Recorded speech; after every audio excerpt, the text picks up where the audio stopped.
Alright, we made it to the final track night of the year. We're at Phoenix, which is an okay track, not my first choice for a finale.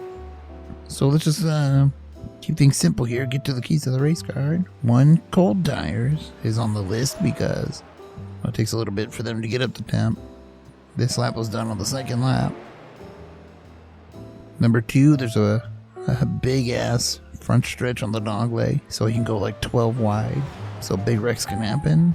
And number 3, well, pit entry was way back there, so it's a long pit entry. And there's more notes here on the side, you can read them. Anyways, we're gonna get to pit road and then restart zone, then talk about the lap. Alright, so we're gonna make our way to pit road, just go into 1 and 2 like normal, except I went to 3rd gear. And we're going to peel off last second, which I almost missed. The pit entry, as you can see there, down to 45 miles per hour.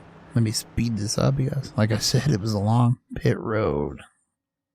Just a little speed up, nothing crazy. At least I don't think it is. There's your pit exit. Just keep it between the white and yellow line. Your blue cones here, and onto the restart zone. Alright, with this I made a mistake. I'm not entirely sure on the speed, but 2nd gear. And there you go. Fixed setup, fixed weather. Only change I made was steering ratio to my usual 2.64. Brake bias down to like 50.9. And that's it. You can see the track temp there. I don't remember exactly what it was. I want to say 112. So like I said, the second lap may be better. I took it easy on the first one to wind up for the second lap. And that's where we do this weird line to get you set up for the exit of turn 4 to give you the most amount of speed. Let's see how this lap was done, then we'll talk about it.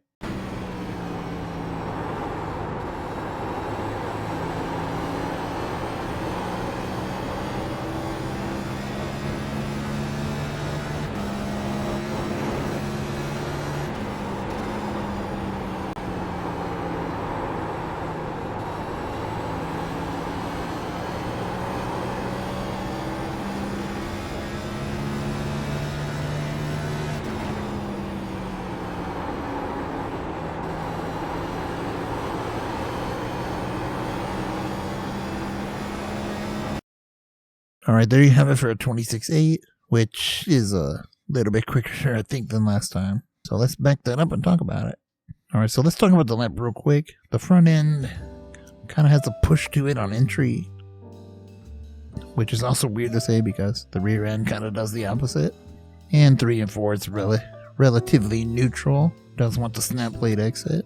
So like I said, I got this run. That's to generate as much speed to get a nice straight cut. So let's make our way to 1.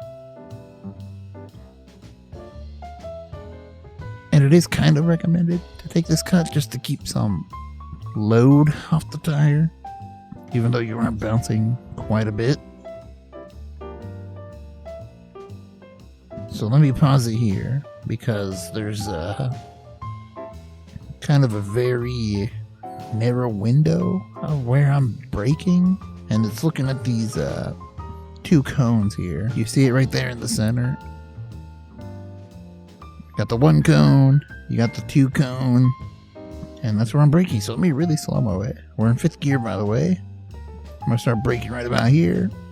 Relatively high, nothing really crazy. Grab a downshift, you see this? Kind of where the front end decides it doesn't want to turn anymore. Kind of overdrove it, but the minute you see it come back down, I'm going to use some throttle here.